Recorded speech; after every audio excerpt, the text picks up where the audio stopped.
Hello बच्चों, welcome to this video lecture lipid metabolism in plants part 4। Last parts में हमने देखा था कि लिपिड मॉलिक्यूल का ब्रेक डाउन कैसे होता है। ठीक है, एक बार उसी को थोड़ा सा रिवाइज कर लेते हैं और फिर नेक्स्ट जो इस पार्ट का मेन टॉपिक है फर्दर जो है उसको प्रोसेस करना, लिपिड मॉलिक्यूल्स ब्रोकन डाउन जो लिपिड मॉलिक्यूल्स उनको प्रोसेस करके सुक्रोज में कन्वर्ट करने का, वो आगे हम देखेंगे। तो लिपिड ऑक्सीडेशन यानी ब्रेकडाउन ऑफ लिपिड मॉलिक्यूल्स जो है वो ऑयल बॉडीज में होता है और जो हम जिसको कहते हैं लाइपेज एंजाइम जो है वो ये करता है, जो कि try acyl glycerol storage lipid का मॉलिक्यूल है, टाइप है, वो उसको ब्रेक डाउन करेगा glycerol and 3 fatty acid chains में। लाइपेज एंजाइम के बारे में एक बात और बता दूं, ये लाइपेज एंजाइम जो है ऑयल बॉडी की जो मेम्ब्रेन लेयर है उस पर प्रेजेंट होता है, ऑयल बॉडी के बीच में अंदर नहीं प्रेजेंट होता, मेम्ब्रेन के ऊपर अटैच्ड होता है। ठीक है, और ग्लिसरॉल जो है फिर साइटोप्लाज्म में रिलीज हो जाता है और वहाँ पर उसका फर्दर जो है ब्रेक डाउन होता है और वो डाइहाइड्रोक्सी एसीटोन फॉस्फेट में कन्वर्ट हो जाता है।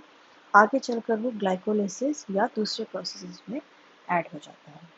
ऐसे ही फैटी एसिड चेन्स हैं, वो ब्रेक डाउन होती हैं फर्दर ऑक्सीडेशन से। अल्फा ऑक्सीडेशन या बीटा ऑक्सीडेशन इसके लिए होता है प्रोसेस। ये प्रोसेस होता है ग्लाइऑक्सिजोम या परऑक्सीजोम। ग्लाइऑक्सिजोम जो है वो परऑक्सीजोम से ही डिराइव्ड होते हैं। एक तरह से हम कह सकते हैं स्पेशलाइज्ड परऑक्सीजोम्स जो है वो है ग्लाइऑक्सिजोम। और उनका स्पेशलाइजेशन क्या है यहाँ पर कि वो लिपिड की ऑक्सीडेशन करते हैं। ठीक है, लिपिड की जो एक तरह से मेटाबॉलिज्म है उसको देखते हैं। तो अल्फा ऑक्सीडेशन और बीटा ऑक्सीडेशन हो सकता होगा। और बीटा ऑक्सीडेशन जो है, अगर हम बात करें ये ऑक्सीडेशन अगर वेजिटेटिव टिश्यूज में हो रहा है, वेजिटेटिव सेल्स में हो रहा है, यंगर स्टेज पे वेजिटेटिव सेल्स में प्लांट्स में हो रहा है तो वो परऑक्सीजोम में होता है। और अगर वो हायर पार्ट्स में होता है, वेल डेवलप्ड पार्ट्स में होता है, फॉर एग्जांपल सीड जहाँ पर कि लिपिड को स्टोर करके रखते हैं, तो उनमें ये ग्लाइऑक्सिजोम में होता है। ठीक है, तो यंगर टिश्यूज या सेल की बात करें तो जैसे कि हाइपोकोटाइल है, इस तरह के जो सेल्स हैं उनमें जो है परऑक्सीजोम में होगा ऑक्सीडेशन। और अगर वो जर्मिनेटिंग सीड्स हैं, इस तरह के सेल्स हैं, तो उनमें वो ग्लाइऑक्सिजोम में होगा। ठीक है, तो यहाँ पर हमने लास्ट पार्ट में स्टडी किए थे कितने स्टेप्स होते हैं। फैटी एसिड पहले एक्टिवेट होता है, फिर उसमें डबल बॉन्ड इंट्रोड्यूस होता है, फिर उसमें जो है हाइड्रेज यानी वाटर मॉलिक्यूल जो है वो यहाँ पर ऐड होता है और डिहाइड्रोजनेशन होता है, फिर थायोक्लास्टिक क्लीवेज होती है। थायो का मतलब यहाँ पर सल्फर बॉन्ड जो है वो इंक्लूडेड होगा। ठीक है, तो और लास्ट में हमारे पास फैटी एसाइल कोएंजाइम ए फिर से बन जाता है, लेकिन स्टार्टिंग वाले फैटी एसाइल कोएंजाइम ए से 2 कार्बन छोटा होगा ये। ठीक है, वो 2 कार्बन कहाँ जाते हैं, एसिटाइल कोएंजाइम ए से निकल जाते हैं।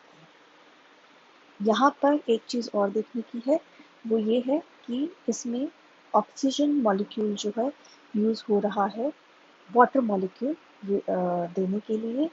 वाटर मॉलिक्यूल जो है वो n/2 number of oxygen molecule से बनता है, n number of water molecules and n number of NADH जो है वो यूज़ होते हैं n number of NADH use करने के लिए, जनरेट करने के लिए सॉरी, और n नंबर ऑफ FADH जो है यूज़ होते हैं n number of FADH2 generate करने के लिए। Sorry, n number of FAD use होते हैं n number of FADH2 generate करने के लिए। ठीक है, यहाँ पर n क्या है, यहाँ पर n है नंबर ऑफ कार्बन, एक तरह से कह सकते हैं number of carbon atoms in a fatty acid chain. ये 1 to 5 स्टेप जो है, स्टेप 1 2 3 4 5, ये पांचों स्टेप तब तक रिपीट होते रहते हैं जब तक फैटी एसिड चेन दो कार्बन कंपाउंड की रिड्यूस नहीं हो जाती, जब तक उसमें सिर्फ दो कार्बन कंपाउंड नहीं रह जाते, यानी लास्ट में इसमें जो लास्ट स्टेप होगा बीटा ऑक्सीडेशन का एक फैटी एसिड चेन का, तो उसमें जो प्रोडक्ट हमको ऑब्टेन होगा वो fatty acyl coenzyme A and acetyl coenzyme ए नहीं होगा, बल्कि दो एसिटाइल कोएंजाइम ए मॉलिक्यूल्स। ठीक है, अब हम यहाँ पर देखते हैं फर्दर इसमें क्या प्रोसेसिंग होती है। यहाँ हम एक बार ये जो है एक डायग्रामेटिक सीक्वेंस है कि कौन सा स्टेप कहाँ पर हो रहा है। ठीक है, सबसे पहले ऑयल बॉडी में ट्राई एसाइल ग्लिसरॉल से जो है हमारे पास एसाइल कोएंजाइम ए आता है या फैटी एसिड आता है। फैटी एसिड का जो है बीटा ऑक्सीडेशन होता है, वहाँ से एसिटाइल कोएंजाइम ए हमें मिलता है। एसिटाइल कोएंजाइम ए ग्लाइऑक्सिसोम के अंदर ग्लाइऑक्सिलेट साइकिल में एंटर करता है। ठीक है, ग्लाइऑक्सिलेट साइकिल में होता क्या है, एसिटाइल कोएंजाइम में ऑक्सैलो एसीटेट के साथ रिएक्ट करेगा एंड सिट्रेट बनाएगा।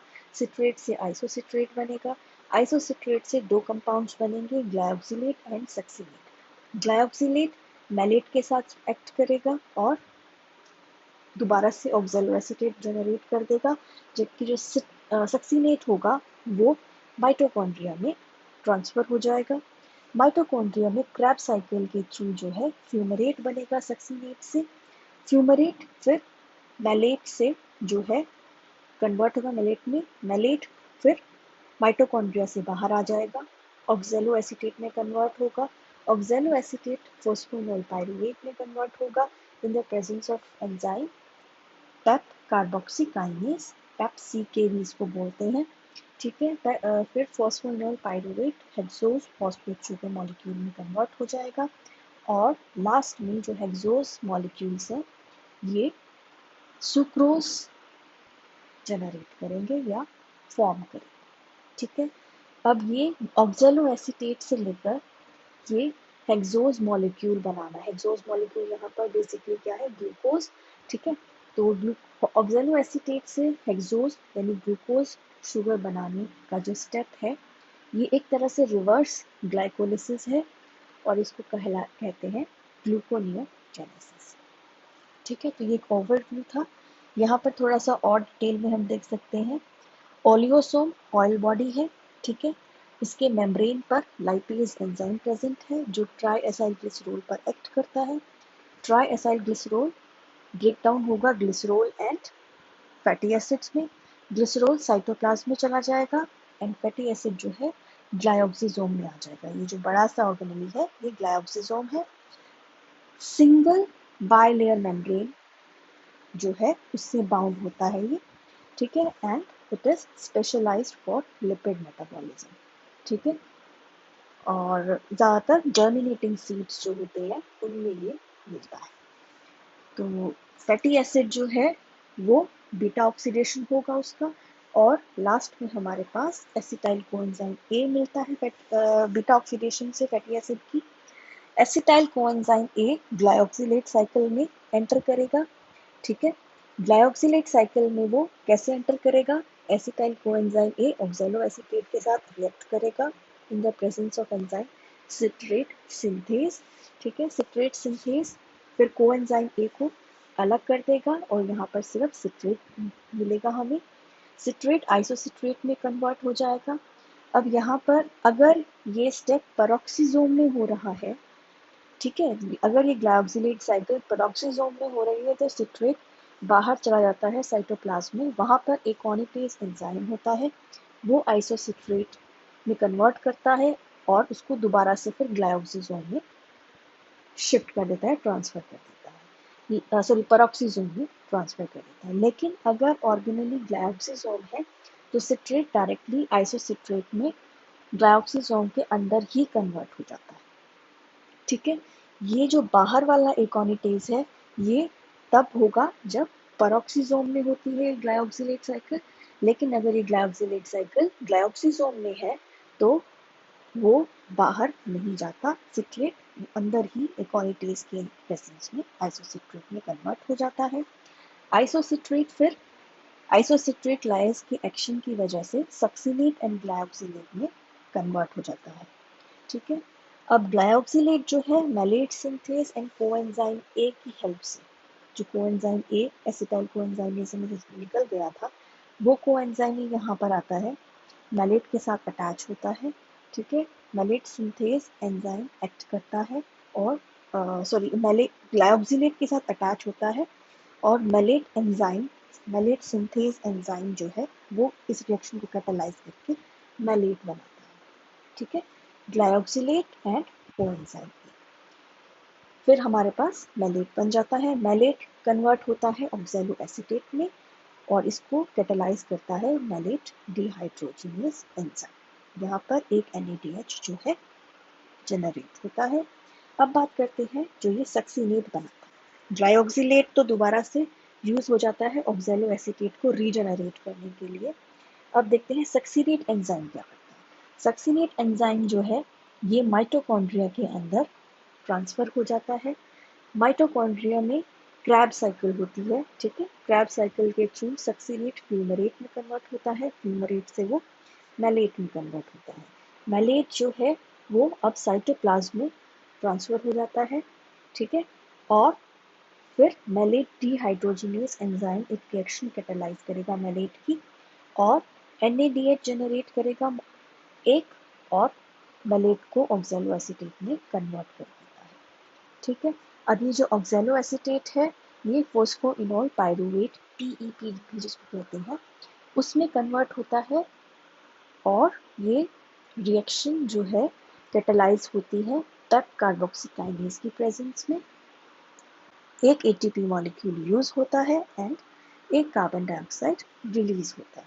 ठीक है, अब फॉस्फोइनोल पायरुवेट जो है ये 6 कार्बन हेक्सोज एक तरह से शुगर फॉस्फेट जो है वो बनाता है।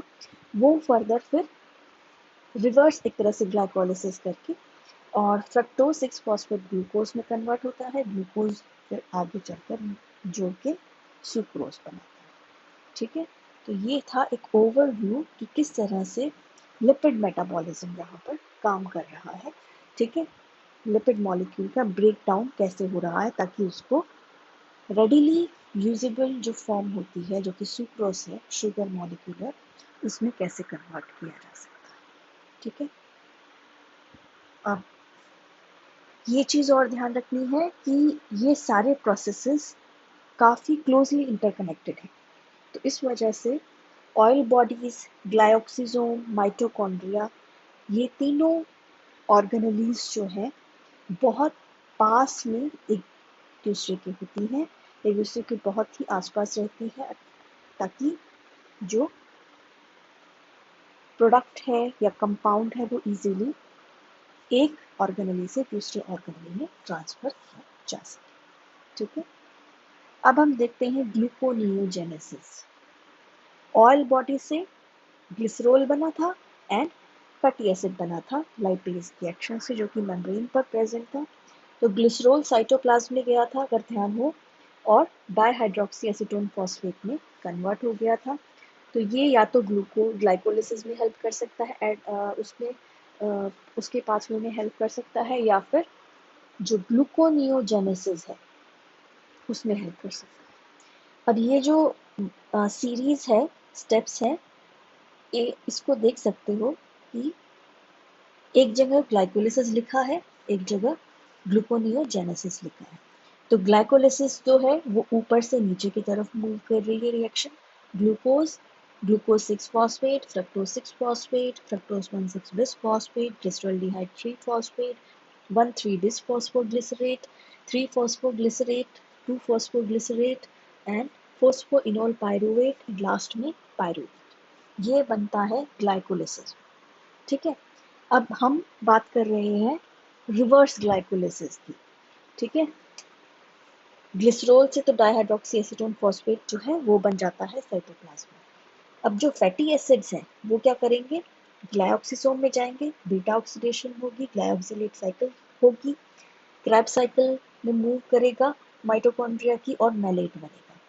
अब ये जो मैलेट है ये ऑक्सैलो एसीटेट में कन्वर्ट होगा। ऑक्सैलो एसीटेट जो है पेप कार्बोक्सीकाइनेज की प्रेजेंस में फॉस्फोइनोल पायरूवेट बनाएगा ऑक्सैलोएसीटेट से, ठीक है। और ये फॉस्फोइनोल पायरूवेट अब ऊपर की तरफ मूव करेगा। कैसे? दो फॉस्फोइनोल पायरूवेट कन्वर्ट होंगे दो फॉस्फोग्लिसरेट में, वो कन्वर्ट होंगे फिर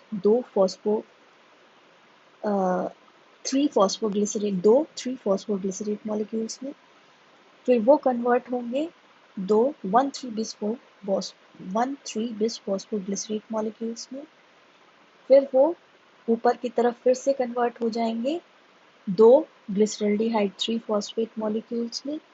ग्लिसरल्डिहाइड 3 फॉस्फेट मॉलिक्यूल है वो या तो डाइहाइड्रोक्सी एसीटोन फॉस्फेट में कन्वर्ट हो सकता है, ठीक है, या फिर फ्रक्टोज 1,6-bis फॉस्फेट में कन्वर्ट होगा।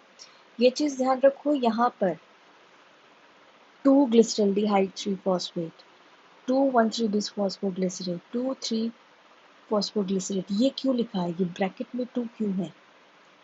ब्रैकेट में 2 का मतलब है कि दो ऐसे मॉलिक्यूल्स हैं, ठीक है। अब एक बार ये देखो, डाइहाइड्रोक्सी एसीटोन फॉस्फेट, ये क्या है? हमारे पास जो है एक तरह से 3 कार्बन कंपाउंड है, ठीक है। अब ये 3 कार्बन कंपाउंड से हमें 6 कार्बन कंपाउंड लेना है, जो कि फ्रक्टोज 1,6-bis फॉस्फेट है या फ्रक्टोज 6 फॉस्फेट है। तो हमारे पास ये दो होंगे तब जाके वो एक ग्लूकोज का मॉलिक्यूल या एक फ्रक्टोज जो है वो बनेगा। तो यहाँ पर हम इनको दो कैलकुलेट करके चलेंगे, दो काउंट करके चलेंगे। तो हमको एक ग्लूकोज बनाने के लिए दो ऑक्सैलो एसीटेट चाहिए। जैसे अगर ध्यान हो, एक ग्लूकोज से ग्लाइकोलिसिस जब होता है दो पायरूवेट मॉलिक्यूल मिलते हैं, ऐसे ही यहाँ पर दो ऑक्सैलो एसीटेट या दो पायरूवेट जो है मॉलिक्यूल्स हमें यूज करने होंगे अगर एक ग्लूकोज मॉलिक्यूल चाहिए तो, ठीक है। अब यहाँ पर हम डाइहाइड्रोक्सी एसीटोन फॉस्फेट तक पहुंचे थे। तो दो डाइहाइड्रोक्सी एसीटोन फॉस्फेट मॉलिक्यूल लिखे हुए हैं, ये दोनों मिलकर क्या देंगे? फ्रक्टोज 1,6-bis फॉस्फेट, ठीक है। फ्रक्टोज 1,6, तीन डाइहाइड्रोक्सी एसीटोन फॉस्फेट, सॉरी, तीन कार्बन एक डाइहाइड्रोक्सी एसीटोन फॉस्फेट से मिलेंगे और तीन कार्बन दूसरे डाइहाइड्रोक्सी एसीटोन फॉस्फेट से मिलेंगे। तो वो दोनों मिलकर टोटल 6 कार्बन का कंपाउंड बनाएंगे। वो 6 कार्बन का कंपाउंड क्या है? एक फ्रक्टोज 1,6-bis फॉस्फेट। अब ये जो फ्रक्टोज 1,6-bis फॉस्फेट है ये कन्वर्ट होगा फ्रक्टोज 6 फॉस्फेट में इन the presence of enzyme fructose 1,6-bis phosphatase 1, ठीक है। अब ये फ्रक्टोज 6 फॉस्फेट जो है ये कन्वर्ट होगा glucose 6 phosphate. Glucose 6 phosphate convert होगा ग्लूकोज मॉलिक्यूल में इन the presence of enzyme glucose 6 phosphatase, ठीक है। इस तरह से ग्लूकोज मॉलिक्यूल हमको मिलेगा जो कि हेक्सोज शुगर है। ये ग्लूकोनियोजेनेसिस प्रोसेस या पाथवे होता है साइटोप्लाज्म। तो ग्लूकोनियोजेनेसिस क्या है? एक तरह से रिवर्स ग्लाइकोलिसिस है जिसमें पायरूवेट या ऑक्सैलो एसीटेट से ग्लूकोज मॉलिक्यूल बनता है। दो पायरूवेट या दो ऑक्सैलो एसीटेट मॉलिक्यूल से एक ग्लूकोज मॉलिक्यूल हमको ऑब्टेन होता है या जनरेट होता है। ये होता है ग्लूकोनियोजेनेसिस। और ग्लाइकोलिसिस क्या था? एक ग्लूकोज से दो पायरूवेट या दो ऑक्सैलो एसीटेट मॉलिक्यूल बनना, ठीक है। So this was about gluconeogenesis. और यहाँ पर हमारा टॉपिक होता है लिपिड मेटाबॉलिज्म का खत्म, ठीक है। तो हमने क्या किया? सबसे स्टार्टिंग में हमने देखा लिपिड होते क्या हैं, उसके कंपोनेंट्स क्या क्या हैं। ग्लिसरॉल है, फैटी एसिड चेन्स हैं, पोलर हेड ग्रुप है अगर मेंटेन लिपिड है तो, ठीक है। फिर हमने देखा कि ये सिंथेसाइज कैसे होता है, ग्लिसरॉल कैसे सिंथेसाइज होता है, फैटी एसिड कैसे सिंथेसाइज होता है, और फिर ये दोनों मिलकर लिपिड कैसे बनाते हैं, ठीक है, या फैट कैसे बनाते हैं। इसके बाद ये लिपिड होता है स्टोर, ठीक है। और दूसरा ये होता है यूज मेम्ब्रेन बनाने में। ये दो मेजर इसके फंक्शंस हैं, सबसे मेजर फंक्शन कह सकते हैं इनको। तो एक तो होगा store as a food reserve, और दूसरा मेम्ब्रेन बनाना, लिपिड बाइलेयर मेम्ब्रेन जो होती है वो बनाना। यहाँ पर हम बात कर रहे हैं स्टोरेज लिपिड्स की, एनर्जी मॉलिक्यूल्स की। तो लिपिड मेटाबॉलिज्म देखेंगे हम स्टोरेज लिपिड मॉलिक्यूल्स का। ठीक है, वो ब्रेक डाउन कैसे होता है। हमने स्टोर तो कर लिए ऑयल बॉडीज के अंदर, अब जब हमको ज़रूरत है एनर्जी की या फूड की, तो वो यूज़ कैसे हो सकते हैं, उससे हम एनर्जी वापस कैसे ले सकते हैं, ऑब्टेन कैसे कर सकते हैं। तो वो आगे आ जाता है ऑक्सीडेशन लिपिड की। ठीक है, तो लिपिड की ऑक्सीडेशन कैसे होती है। सबसे पहले ऑयल बॉडी से ट्राई एसाइल ग्लिसरॉल जो कि स्टोरेज लिपिड है, वो ब्रेक डाउन होगा ग्लिसरॉल फैटी एसिड में। उससे फिर ग्लिसरॉल साइटोप्लाज्म में चला जाएगा एंड फैटी एसिड ग्लाइऑक्सिसोम में आ जाएगा। ग्लाइऑक्सिसोम से माइटोकॉन्ड्रिया में ट्रांसफर होंगे, बीटा ऑक्सीडेशन होगी पहले ग्लाइऑक्सिसोम में, ग्लाइकोजिलेट साइकिल होगी, उससे सक्सिनेट बनेगा, सक्सिनेट माइटोकॉन्ड्रिया में शिफ्ट हो जाएगा, ट्रांसफर होगा। माइटोकॉन्ड्रिया में सक्सिनेट से फ्यूमरेट बनेगा, फ्यूमरेट से मैलेट बनेगा, मैलेट से जो है ऑक्जेलो एसीटेट बनेगा, साइटोप्लाज्म में ट्रांसफर हो जाएगा। ऑक्जेलो एसीटेट जो है वो रिवर्स ग्लाइकोलिसिस या एक तरह से ग्लूकोनियोजेनेसिस जो है वो पाथवे फॉलो करता हुआ दो ऑक्जेलो एसीटेट मॉलिक्यूल मिलकर एक ग्लूकोज मॉलिक्यूल बनाए।